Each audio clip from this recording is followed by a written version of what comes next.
கதையின் நாயகன் மாரி அவர்கள் தான்.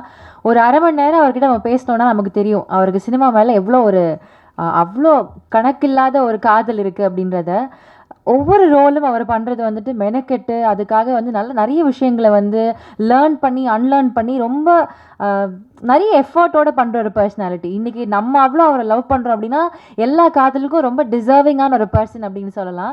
ஸோ வித் எவ்ரி ப்ராஜெக்ட் நம்ம புது புது விஷயங்கள் நம்ம வந்து அவர்கிட்ட இருந்து எடுத்துக்கிறோம். அதே மாதிரி லாஸ்ட்டாக வந்து ராக்கெட்ரி பண்ணுறப்போ என்ன ஒரு விஷயத்தை நமக்காக பண்ணியிருக்கிறாருல்ல அப்படின்னு ஒரு பெருமை நம்ம எல்லாருக்குமே இருந்தது. அந்த பெருமை வந்து திருப்பியும் இந்த ஜிடி நாயுடு படத்தில் திருப்பி வருது. One question to you sir, அதை எப்படி தேடி தேடி நேஷனால் வந்து தேர் ராங்ட் பீப்புள் அப்படின்னு சொன்னவங்களுடைய பயோபிக் எடுத்து நீங்கள் பண்ணுறீங்க. அட் த சேம் டைம் இவ்வளவு மெனக்கெடுதல் வந்து ஒவ்வொரு படத்துக்கும் பண்ணுறப்போ it just feels very nice. இந்த மாதிரி ஒரு நடிகர் எங்களுக்கு இருக்கிறாங்க அப்படின்னு ரொம்ப பெருமையாக இருக்குது. தேங்க்யூ. ப்ளீஸ் நீங்கள் வாங்க, உங்ககிட்ட இருந்து நாங்கள் ஜிடி நாயுடு பற்றி தெரிஞ்சுக்கணும் அப்படின்னு ஆசைப்படுறோம். வாங்க sir, over to you.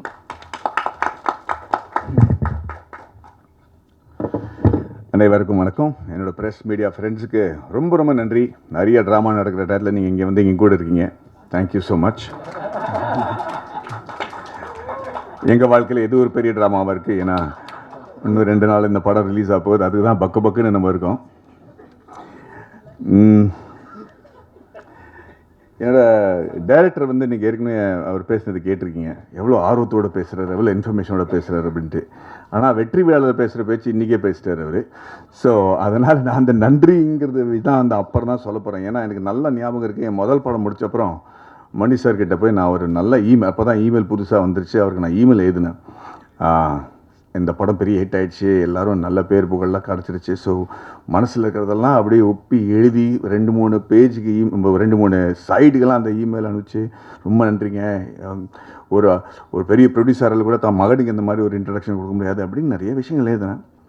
Money sir வந்து தான் படத்தில் வர வசனங்கள் மாதிரி 2 லைன் நான் பதில் சொன்னார். அவர் ஒன்றுனா தேவையில்லாத உன்னோட கிராட்டிடியூட் எல்லாருக்கும் சொல்லிட்டு தெரியாத, நான் உனக்காக எந்த உபகாரமும் பண்ணல, என் படத்துக்கு என்ன நல்லதோ அதான் நான் செஞ்சேன், அதே மாதிரி நீ படம் பண்ணும்போது அப்படி தான் செய்வேன் அப்படின்னு நம்புறேன்ட்டு இமெயில் நிறுத்திட்டாரு. ஸோ நானும் அதே மாதிரி இப்போது என்னோடய நண்பர்களுக்கு இந்த டீமில் இருக்கிற யாருக்குமே நன்றி சொல்ல போகுது இல்லைங்க. அது நான் வெற்றி விழாக்காக நான் வெயிட் பண்ணிகிட்ருக்கேன்னு நான் விக்ரம் வேதா டயத்தை கூட சொல்லியிருக்கேன். அதை நான் இப்போது அந்த மாதிரி ஒரு வாய்ப்பு கிடைக்குங்கிற நம்பிக்கையில் எல்லார்கிட்டையும் தைரியமாக நான் நன்றி சொல்ல போவதில்லை. ஆனால் சில பேருக்கு நன்றி சொல்லி ஆகணும். ஜிடி நாயுடுங்கிற ஒரு படம் பண்ணுறதுக்கு முன்னாடி என் வாழ்க்கையில் சில ரியல் லைஃப் கேரக்டர்ஸ் அமைஞ்சிருக்காங்க. எனக்கே தெரியாமல், தெரிஞ்சோ தெரியாமலோ நிறைய பேர். ரங்தே பசந்தி பண்ணும்போது ஸ்குவாட்ரனில் அஜய் ராத்தோட, அதுவும் ஒரு ரியல் கேரக்டர் பேஸ் பண்ணி தான் இருந்துச்சு. குருங்கிற படம் பண்ணும்போது என்னோடய கதாபாத்திரம் அது ஒரு ரியல் லைஃப் கேரக்டர் பேஸ் பண்ணி இருந்துச்சு. அண்ட் ராக்கெட்ரி, அஃப்கோர்ஸ் துரேந்தர், அண்ட் இப்போ ஜிடி நாயுடு. சில கேரக்டர்ஸ் பண்ணும்போது நமக்கு பயம் இருக்காது, ஏன்னா அவங்களாம் based on a true character தான் இருக்கும். ஸோ அதோட படம் ஜெயிச்சிச்சுன்னா நல்லது, ஜெயிக்கலன்னா படத்தை பற்றி தான் எல்லோரும் பேசுவாங்க. ஆனால் ராக்கெட்ரிங்கிற ஒரு படம் பண்ணும்போது ஒரு உண்மையான உயிரோடு இருக்கிற ஒரு மனுஷனோட வாழ்க்கையை பற்றி நம்ம பேசிகிட்டு இருக்கோம். படத்தை நம்ம சரியாக எடுக்கலன்னு வச்சுக்கலாம், ஏற்கனவே இருக்கிற பிரச்சனைக்கு அது அதிகமான ஒரு பிரச்சனை ஆகிறதுக்கு வாய்ப்பு இருக்குது. அதனால் நான் ஏன் நன்றி சொல்ல விரும்புகிறேன்னா, முதல்ல GD Naidu sir, Rajkumar sir, Gopal sir, அந்த ஃபேமிலிக்கு. ஏன்னா இவங்க வந்து எங்களுக்கு வெறும் ஒரு படம் பண்ணுறதுக்கு வாய்ப்பு கொடுக்கல, ஜிடி நாயுடுன்னு ஒரு கதாபாத்திரத்தை பற்றி உலகத்துக்கு சொல்கிறதுக்கு ஒரு வாய்ப்பு கொடுத்துருக்காங்க. அது நம்ம கரெக்டாக பொறுப்போடு எடுத்துகிட்டு போய் சொன்னால் தான் அவரை பற்றியான நல்ல விஷயங்கள் மக்களுக்கு தெரியும்.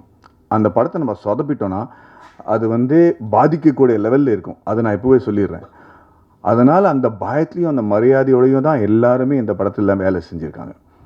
ஏன்னா we cannot afford to be wrong or inaccurate about such an impossibly unbelievable character like G.D. Naidu. So we took that very seriously. Sir, thank you very much for trusting us with the reputation of this man, and I hope that we do justice by him. இரண்டாவது வந்து நான் ஏன் நன்றி இதில் சொல்கிறேன்னா, இந்த விழாவில் மக்கள் வந்து இந்த படத்தை ஏன் பார்க்கணும், அதை பற்றி தான் நான் இப்போ பேச விரும்புகிறேனே தவிர நன்றி அப்புறம் நான் சொல்லிக்கிறேன். பட் ஏன் இப்போ இந்த நன்றி சொல்லணும்னா, இதுலேயும் ஏன் மக்கள் வந்து படத்தை பார்க்கணுங்கிறது இருக்குது. அது அடுத்தது வந்து அரவிந்த் சார். அரவிந்த் சாரும் நானும் எப்போ பார்த்தாலும் அப்படியே உட்காந்துருப்பார், தூங்கிட்டு இருக்கிற மாதிரி இருப்பார், அண்ணா எல்லாத்தையும் கேட்டுருப்பார். அவர் நானும் அவரும் கிட்டத்தட்ட 23 வருஷமாக ஒரு ஃப்ரெண்ட்ஸாக நான் இருந்திருக்கோம். என்ஜினியரிங் மேலே எனக்கு எவ்வளோ ஆர்வம் இருக்கோ அதுக்கு 10 மடங்கு மேலே அவருக்கு நாலேஜும் இருக்குது, ஆர்வமும் இருக்குது. நான் இன்ஜினியர் கிடையாது, நான் இன்ஜினியரிங் படிக்கல, ஆனால் இன்ஜினியரிங்கோட மிகப்பெரிய ஃபேன். அதனால் எனக்கு என்னோடய எக்ஸைட்மெண்ட்டுக்கு வந்து ஒரு துணையாக இருந்தது வந்து அரவிந்த் சார் தான். பிகினிங்லேயே வந்து ஹெலிகாப்டர் எப்படி பண்ணணும், அது எப்படி பறக்க வைக்கணும், ஆர்சி ஹெலிகாப்டர், உண்மையான ஹெலிகாப்டரில் ஆர்சி ஹெலிகாப்டர் பிளேன்ஸ் அதெல்லாம் பறக்க வைப்போம். அதுலேயே கீழே வந்து என்னோடய ஃபோனை ஒட்டி அது எப்படி ட்ரோனை ஆக்குவோம், மேலேருந்து எப்படி ஃபோட்டோ எடுக்க முடியும் அப்படின்னு நிறையா எக்ஸ்பெரிமெண்ட்ஸ்லாம் நம்ம பண்ணியிருக்கோம். ஆனால் அவர் ஒரு சினிமேட்டோகிராஃபர், ஒரு டிஓபி, நிறையா படங்கள் பண்ணியிருக்காரு. இவ்வளோ நல்ல ஃப்ரெண்டாக இருந்தால் கூட நானும் அவரும் சேர்ந்து வேலை செய்கிறதுக்கு வாய்ப்பு கிடைக்கல. அவர் என்கிட்ட சைடாக சொல்லுவார், நம்ம 2 பேரும் எனக்கு ஒரு படமும் கிடைக்கல உங்கள் கூட மேடி அப்படின்னு அவர். எனக்கும் அது புரியல, ஏதோ ஒரு காரணத்துக்கு அது அமையாமையே இருக்கும். ராக்கெட்ரிங்கிற படத்தில் கூட அப்போ அங்கே நான் பாம்பே போய் செட்டில் ஆகிட்டேன். ரொம்ப நாளுக்கு அப்புறம் தான் தொடர்பே நமக்கு ஸ்டார்ட் ஆகுது. ஆனால் அப்போ கூட நம்ம நடுநடுவில் பேசுவோம். பார்த்தா நிறைய நாளாக ஒரு கிட்டத்தட்ட 6-8 மாதமாக பேசலை நம்ம, ஏன்னா நான் பிஸியாக இருந்துட்டேன். திடீர்னு ஃபோன் பண்ணி அவருக்கு நான் ஃபோன் பண்ணுறேன், அரவிந்த் சார் எனக்கு ப்ராஜெக்ட் கிடச்சிருச்சு, நீங்கள் வரீங்களா அப்படின்னு கேட்டிருக்கேன். என்ன ப்ராஜெக்ட் மேடம்? ராக்கெட்டுன்னு ஒரு ப்ராஜெக்ட். ஓ வெரி குட். நான் என்ன பண்ணுவோம், நீங்கள் வாங்க என் கூட துணையாக இருங்க, இந்த படத்தை நம்ம பண்ணுவோம், உங்களுக்கு இன்ஜினியரிங் பற்றி நிறையா தெரியும், வரீங்களா அப்படின்னு கேட்டேன். வரேனே அப்படின்னாரு. எப்போ வரணும் அப்படின்னு கேட்டார். ஒரு 3 மணி நேரத்தில் ஃப்ளைட் இருக்குது, பாம்பேக்கு வந்துடுறீங்களான்னு கேட்டேன். நம்ப மாட்டீங்க, குடும்பத்தோடு வந்துட்டாங்க சார். அவங்களும் அவங்க ஒய்ஃப், எனக்கு ரொம்ப பிடிச்ச ஒரு லேடி வைஷ்ணவி மேம், 2 பேரும் சேர்ந்து அன்னைக்கு வந்தவங்க ராக்கெட்ரி முடிஞ்சு ரிலீஸ் வரைக்கும் என் கூடயே இருந்திருக்காங்க. ஏன் சொல்ல வரேன்னா, இவர் இந்த சப்ஜெக்ட் என்கிட்ட கொண்டு வரும்போது எனக்கு இதில் ஒரு பயங்கரமான தத்துவம் இருக்கும் அப்படின்னு புரிஞ்சிருச்சு. ஏன்னா லேஸில் கொண்டு வர மாட்டார். அப்படி கொண்டு இந்த இன்ஜினியரிங்கோட ஆள். எனக்கு ஜிடி நாயுடு பற்றி தெரியாதுங்க. எனக்கு தெரிஞ்சதெல்லாம் கவுண்டமணி சார் ஒருத்தரை பெரிய ஜிடி நாயுடுன்னு திட்டுறது தான் தெரியுமே தவிர, அவர் என்ன பெரிய சயின்டிஸ்டா அப்படின்னு கேள்விப்பட்டிருக்கேன். அதுக்கு மேலே எனக்கு அவரை பற்றி தெரியாது. அதுவே ஒரு பயங்கர குற்றுணர்ச்சியோடு தான் நான் இப்போ ஃபீல் பண்ணுறேன். ஏன்னா அரவிந்த் சார் இந்த ஆளை பற்றி சொல்லும்போது எனக்கு நான் ரொம்ப பிரமிச்சு போயிட்டேன். சரி, இவரை பற்றி ஏன் மக்களுக்கு தெரியல அப்படிங்கிறது. இந்த படத்தோட நோக்கமே ஜிடி நாயுடுன்னு ஒரு ஆளை பற்றி நம்ம தமிழ் சிலபஸில் ஒரு சாப்டர் இருக்கணுங்கிற போராட்டம் தான் நம்ம அதித்தி பாலனோட போராட்டம். அந்த படத்தில் சாப்டர் இல்லைன்னு நான் கேள்விப்பட்டேன். அது எனக்கு ரொம்ப தப்பாக தோணுச்சுங்க. அண்டு அதுக்கப்புறம் இந்த கதை எப்படி நடந்துச்சு, யார் என்ன பண்ணாங்கன்னு ஏற்கனவே எல்லாரும் பேசியிருக்கிறாங்க. பட் அதுக்கு என்ன the root cause of me getting involved with this project எப்படின்னா, எனக்கு ஒரு பாம்பு புல் மாதிரி பிடிச்சா விட்டுற மாட்டேன். ஸோ இது வச்சா கொடுமை சர்ச்சா மாட்டேன் லெவலுக்கு போயிடுவேன்.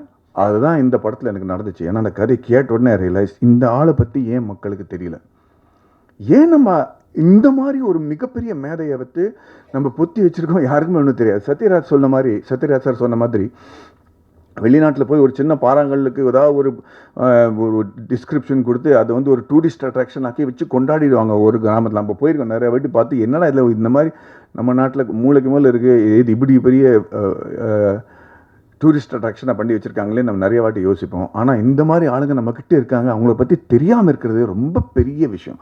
ஸோ அவரை பற்றி ஏன் தெரியணும்? ஏன்னா இன்றைக்கி நடக்கிற பல விஷயங்கள் அவர் அன்றைக்கே பண்ணிட்டார். ஊபருங்கிற விஷயம் இப்போ தான் நமக்கு தெரியும். அது அவர் அன்றைக்கி கிட்டத்தட்ட 80 வருஷம் முன்னாடியே பண்ணிட்டார். அந்த மாதிரி பல விஷயங்கள் இந்த படத்தில் நீங்கள் பார்க்க போகிறீங்க. இதை பற்றி இப்போ நீங்கள் அப்படி திரும்பி பின்னோக்கி பார்க்கும்போது, இவரை பார்த்து தான் இவங்க கற்றுக்கிட்டாங்களா, பில்கேட்ஸ் இவரை பார்த்து தான் கற்றுக்கிட்டாரா அப்படிங்கிற ஒரு ஃபீலிங்கே நமக்கு வரும். ஏன்னா அவர் பில்கேட்ஸ் செஞ்ச பல விஷயங்கள் இவர் செஞ்சுருக்காரு. ரெண்டாவது, நானும் கிருஷ்ணகுமார் என்ன முடிவு பண்ணோன்னா, கதையில் இது வரைக்கும் அவர் பற்றி ஏற்கனவே தெரிஞ்ச விஷயங்கள்லாம் நம்ம சொல்ல போகிறதில்ல. ஏன்னா அவர் பற்றி தெரிஞ்ச இவர் இன்வென்டராக இருக்கார், இவ்வளோ விஷயங்கள் இன்வென்ட் பண்ணார், அதெல்லாம் பெரிய படத்தில் ஒரு 10% தான். ஆனால் இவர் என்ன மாற்றங்கள் கொண்டு வந்த முயற்சி செஞ்சார், அந்த மாற்றங்கள் இஸ் இன்க்ரெடிபிளுங்க. ஃபீமேல் எஜுகேஷனாக இருக்கட்டும், எஜுகேஷனல் ரிஃபார்ம்ஸாக இருக்கட்டும், அக்ரிகல்ச்சராக இருக்கட்டும், பாலிடெக்னிங்கிற ஒரு வார்த்தை என்னென்னு இவரால் தான் நமக்கு தெரியுது. பாலிட்டிக்கை இன்வென்ட் பண்ணுறதே இவர் தான் ஒரு சுச்சுவேஷன். அப்படி am I right? This is factually. So அந்த மாதிரி இருக்கும்போது ஏன் இவரோட கதையை பொத்தி வச்சுருக்காங்கிறத எனக்கு புரியல. அண்ட் தென் முழு கதை கேட்கும்போது நான் மிரண்டுட்டேன். இன்றைக்கி இருக்கிற ஸ்டார்ட் அப்ஸ், இப்போ நிறைய பேர் நம்ம நாட்டில் சின்ன சின்ன லேடிஸ் எல்லாம் வந்து ஊறுகாய் விற்று அப்பளம் பண்ணி விற்று பல லட்சம் ரூபா மாதத்துக்கு சம்பாதிக்கிறாங்க. Because they started their own enterprise. அது ஸ்டார்ட் பண்ணி ஒரு ப்ராடக்ட் இருக்கிறது மட்டும் இல்லை, அது எப்படி பாதுகாப்பாக வச்சுக்கிறது, அதோட கம்ப்ளைன்ஸ் என்ன, how do you start the company, how do you do the taxation, how do you do the compliance, quality control, இதெல்லாம் பண்ணி how do you start a bank account, how do you get this money in our account, how do you sell it online, இதெல்லாம் படிக்காதவங்க பண்ணிட்டு இருக்காங்க. And சத்தியமாக சொல்கிறேன், their earning in lakhs of rupees. But அவங்களோட அந்த ஊறுகாய் செய்கிற திறமைக்கு தவிர இந்த ஆண்டர்பிரினர்ஷிப் எப்படி பாதுகாப்பாக வச்சுக்கணும், எது இந்த கம்பெனி நம்மக்கிட்டேருந்து யாரும் எடுத்துகிட்டு போகக்கூடாது, இந்த மாதிரி பல விஷயங்கள் இருக்கு இல்லையா, அதெல்லாம் அவர் அப்போவே செஞ்சு வச்சுருக்காரு.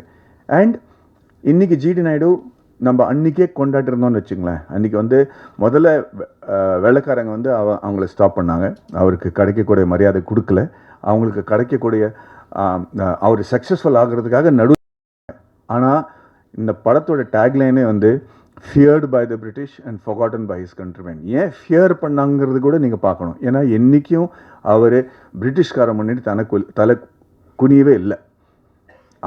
பிரிட்டிஷ்காரங்க ஜிடி நாயுடு பொறுத்த வரைக்கும் ஜெயிக்கவே முடியலைங்க. கடைசி வரைக்கும் அவங்க நாட்டை விட்டு ஓட்டுற வரைக்கும் அவங்களால ஜிடி நாயுடுக்கு ஒன்றுமே செய்ய முடியல. ஆனால் அதுக்கப்புறம் வந்த பிரச்சனை தான் இன்னும் வருத்தமாக இருந்துச்சு. நம்ம ஆளுங்களே போட்டு அவரை ஸ்டாப் பண்ணிட்டாங்க. ஏன்னா அவர் இன்றைக்கி நம்ம ஸ்டாப் பண்ணலன்னு வச்சுக்கலாம், Coimbatore would be one of the biggest industrial hubs in the world. அந்த காலத்திலேயே ஒரு மிகப்பெரிய கம்பெனி கோயம்புத்தூருக்கு வந்து இன்றைக்கி கோயம்புத்தூரோட கதையே வேறையாக இருந்திருக்கும், இந்தியாவோட கதையே வேறையாக இருந்திருக்கும். அந்த காரணத்துக்காக தான் இந்த படம் பார்க்குறது இம்பார்ட்டண்ட்டுங்க. ஸோ ஐ எம் செகண்ட்லி ரெண்டாவது நன்றி நான் சத்யராஜ் சார், ஜெயராமன் சார் ரெண்டு பேருக்கும் சொல்லணும். பிகாஸ் அவங்க ரெண்டு பேரும் மேதைங்க. ஒரு சின்ன குழந்தையோட ஆர்வம் எப்படி இருக்கும் தெரியுமா, ஒரு புதுசாக எதாவது பார்க்கும்போது, ஒரு ஜூக்கோ சர்க்கஸோ போகும்போது அந்த கண்ணில் ஒரு ஆர்வம் இருக்குல்ல, அதுக்கு மேலே இருக்க ஆர்வத்தோடையும் எனர்ஜியோடையும் செட்டில் வந்து என்றைக்குமே நம்ம இவ்வளோ பெரிய எக்ஸ்பீரியன்ஸ்ட் ஆர்டிஸ்ட்டுங்க அப்படின்னு காட்டாமல் எல்லாருக்கும் ஒரு இடம் கொடுத்து, எந்த சீனில் பக்கத்தில் கம்முன்னு நிற்கணுமோ அந்த சீனில் பக்கத்தில் கம்முன்னு தான் நிற்கிறாங்க. ஒரு இந்த மாதிரி சீனியர் ஆர்டிஸ்ட்டுக்கு அந்த மாதிரி ஒரு மெச்சூரிட்டி பார்த்தோன்னே நம்ம எல்லாருமே செட்டில் புரிஞ்சுக்கிட்டோம். This is the what commitment level means. So உங்கள் வயசில் கூட நான் இந்த மாதிரி கமிட்டடாக இருக்கணுங்கிற ஒரு வேண்டுகோளோடு நான் உங்களுக்கு நன்றி சொல்கிறேன் சார். யார் look at how young is looking, is giving a run for the money to all young actors. And கடைசியாக நன்றி சொல்கிறது ஏன் மறுபடியும் நன்றின்னு சொல்கிறேன், பிகாஸ் இதுக்கு இந்த சினிமாவுக்கு பொறுத்த ஒரு விஷயமா இருக்குது. இஸ் விஜய் அண்ட் வர்கீஸ் மூலம் ரெண்டு பேரும் என்னோட ராக்கெட்டில் ப்ரொடியூசராக இருந்தாங்க. இந்த படம் பண்ணும்போது பல வாட்டி எனக்கு வந்து நான் உள்ளே போயிட்டேன்னா வெளியே வர முடியாதுன்னு எனக்கு தெரியும். ஆனால் எனக்கு நம்பிக்கைன்னு ஒன்று கொடுக்கறதுக்கு ஏன் இல்லாமல் இருக்கிறதுக்கு காரணம் என்னென்னா, எனக்கு புரியல ஏன் இந்த ஆளை பற்றி யாருக்கும் தெரியல அப்படிங்கிறது. நான் நிறைய ஆராய்ச்சி பண்ணிட்டு இருந்தேன், அதுக்கு டைம் ஆகிட்டு இருந்துச்சு. அண்ட் நிறைய வாட்டி நான் விஜய் சொன்னேன், Vijay I sure you want to do this film, I sure we want to do this film அப்படின்னு கேட்டிருக்கேன். எனக்கு என் மேலே எவ்வளோ நம்பிக்கை இல்லையோ அதை விட பல மடங்கு அதிக நம்பிக்கை விஜய்க்கு என் மேலே இருந்திருக்கு. அதுக்காக ரொம்ப நன்றி Vijay, thank you man.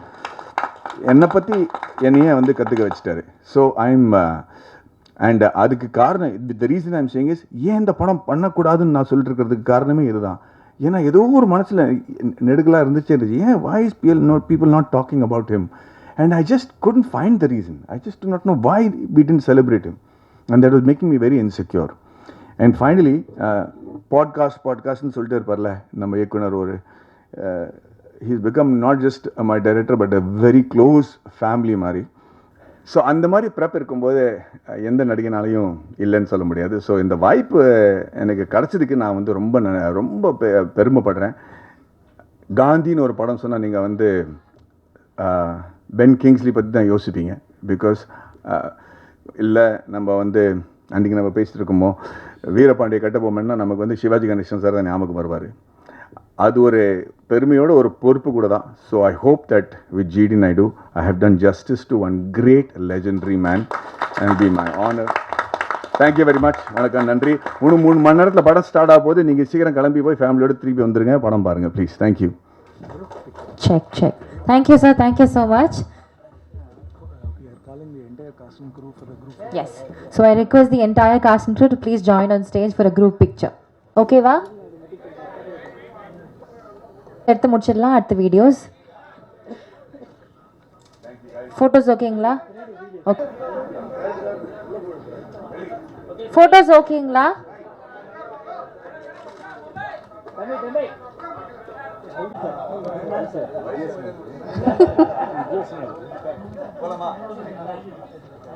Thank you so much. Thank you to the entire team.